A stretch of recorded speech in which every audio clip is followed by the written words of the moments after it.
আজকে আমি চলে এসেছি আরেকটি রেসিপি নিয়ে, মটনের লাল ঝোল।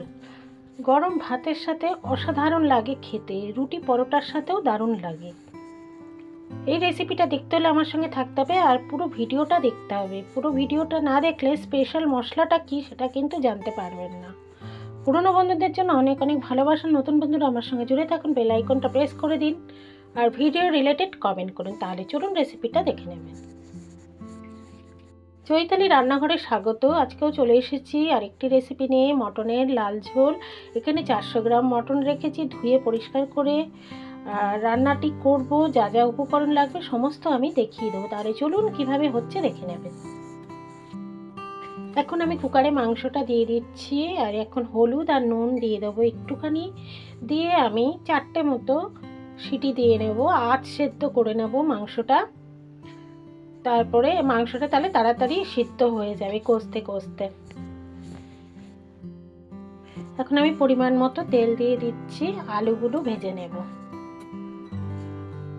তেল গরম হয়ে গেছে, এখন আমি আলুগুলো ছেড়ে দিচ্ছি। আলুগুলো এখন ভেজে নেব আর এখানে আমি একটুখানি নুন অ্যাড করে দেব আলুর মধ্যে, সামান্য দিয়ে আলুটা এখন আমি ভেজে নেব ভালো করে। আর কি মশলা নিয়েছি সেগুলো দেখিয়ে দিচ্ছি। রসুন, আদা, কাশ্মীরি মির্চি, জিরের গুঁড়ো, ধনের গুঁড়ো, হলুদ গুঁড়ো। হলুদ গুঁড়োটা আর একটুখানি আমার লাগবে, তো এইসব মশলাগুলো আমি নিয়ে নিয়েছি। তো চলো দেখতে থাকো কিভাবে হচ্ছে। আলুগুলো ভাজা হয়ে গেছে, এবার আলুগুলো আমি তুলে নেব। তো এরকমই ভেজে নেব। এটা নতুন আলু দিয়েই হচ্ছে ঝোলটা।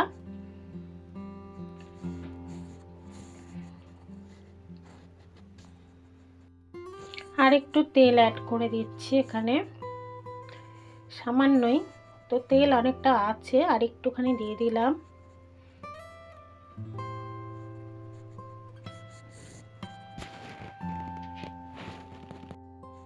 এখন তেলের মধ্যে একটুখানি চিনি দিয়ে দেব।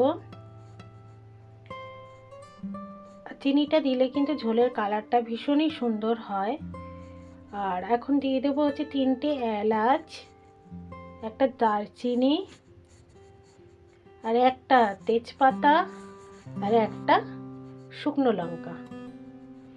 তো এখন আমি ভালো করে এই ফোড়নটা ভেজে নেব। ফোড়নটা ভাজা হয়ে গেছে, এখন আমি 2টো বড় পেঁয়াজ কুচিয়ে নিয়েছি, সেটা আমি এখন ভালো করে লাল করে ভেজে নেব। পেঁয়াজটা দেখো ভালো করে ভাজা হয়ে গেছে। এখন আমি সমস্ত মশলাগুলো একে একে অ্যাড করে দেব। এখানে রয়েছে রসুন বাটা 2 চামচ, আদা বাটা 2 চামচ, আর ওই কাশ্মীরি মির্চি রয়েছে 1.5 চামচ, আর হলুদ গুঁড়ো, ধনের গুঁড়ো আর জিরের গুঁড়ো এগুলো 1 চা চামচ করে নিয়েছি আমি। আর একটুখানি হলুদ ওখানে অ্যাড করেছিলাম, মানে 1 চামচ আর একটুখানি হলুদ দিয়েছি। আর এই কাঁচা লঙ্কা বাটাটাও রয়েছে 1.5 চামচ। এখন আমি একটু মটনের জলটা দিয়ে একটুখানি ভালো করে কষে নিচ্ছি।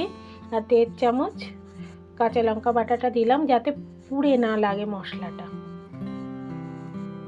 দেখো বন্ধুরা, মশলাটা কিন্তু খুব ভালো করে কষে গেছে। এখন আমি মটনটা অ্যাড করে দিচ্ছি। মটনটা দিয়ে ভালো করে মশলার সাথে কষিয়ে নেব।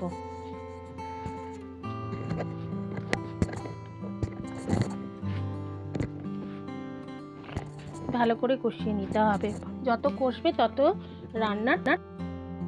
দেখো বন্ধুরা, মাংসটা অনেকটাই কষে এসছে, তেলও বেরিয়ে এসছে, তো আরও ভালো করে একটু কষে নিতে হবে। তো আর একটু আমি কষে নিচ্ছি ভালো করে। আর যে মটনের যে স্টকটা রেখেছি সেটা আমি দেবো, আর কিছুটা গরম জলও দেবো। তো এই স্টকে তো হবে না বলে আর একটু আমি গরম জল করে নিচ্ছি। এখন আমি পরিমাণ মতো নুন দিয়ে দিচ্ছি। নুন ঝাল মিষ্টি আপনারা আপনাদের স্বাদ অনুযায়ী দেবেন।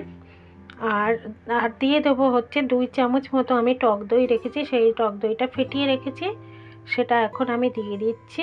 এই টক দইটা দিয়ে আবারও আমি ভালো করে কষে নেব।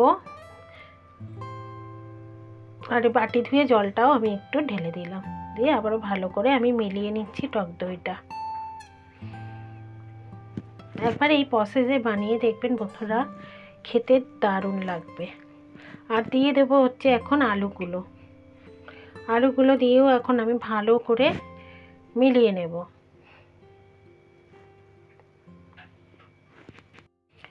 এখন আমি যে মটনের জলটা রেখেছি সেটা দিয়ে দিচ্ছি। আরও একটু এমনি যেটা গরম জল করেছি সেটাও আর একটু দেবো, কারণ এটা ঝোল ঝোল হবে আর মটনটাও সেদ্ধ হবে, আলুটাও সেদ্ধ হবে, যেহেতু মটনটা আমি পুরোপুরি সিদ্ধ করিনি। তো আর একটু জল আমি অ্যাড করে দিলাম। আর আঁচটা এখন আমি লো টু মিডিয়াম করে একটা এখন ঢাকা দিয়ে দেব। দেখো বন্ধুরা, চলে এলাম।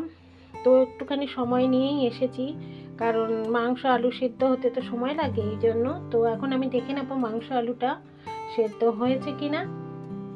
দেখো আলু একদমই সেদ্ধ হয়ে গেছে, আর মাংসটাও আমি দেখে নিচ্ছি, মাংস আশা করি সেদ্ধ হয়ে গেছে। আর নুন মিষ্টিটাও দেখে নিচ্ছি, তো সব ঠিক আছে একদম। আর মাংসটাও দেখো সিদ্ধ হয়ে গেছে। তো আর একটুখানি আমি ঝোলটা শুকাবো। আর এখন যে টমেটোগুলো রেখেছি, বেবি টমেটোগুলো, সেগুলো আমি অ্যাড করে দিলাম। তো বেবি টমেটোটা দিয়ে আর একটু আমি ফুটিয়ে নেব ঝোলটা ভালো করে, কারণ টমেটোটাও সেদ্ধ হয়ে যাবে। দেখো বন্ধুরা, টমেটোটা আমি তুলে দেখাচ্ছি। দেখো টমেটোটা বেশ সুন্দর সেদ্ধ হয়ে গেছে, আর এরকমই গোটা গোটা থাকবে। যখন খাবে সেই চটকে খেলো, বা এরকম বেবি টমেটো দিলে না ভীষণই ভালো লাগে, খেতেও ভালো লাগে বেশ। এখন দিয়ে দিচ্ছি আমি ঘি, আর যেটা আমার স্পেশাল মশলাটাও আমি দিয়ে দিচ্ছি। এখন দিয়ে দেবো হচ্ছে 1 চামচ ওই ভাজা জিরে, ওটা আমি গুঁড়িয়ে রেখেছি। এটা লাস্টে দেবেন, খুব সুন্দর টেস্ট আসবে। তো এটাই আমি বলছিলাম যে আমার স্পেশাল মশলা। আর দিয়ে দেবো জায়ফল জয়িত্রী, সেটা আমি গুঁড়িয়ে রেখেছি। তো বেশি না, জায়ফল জয়িত্রীটা বুঝে দিতে হবে, কারণ বেশি দিলে আবার তিতো হয়ে যাবে।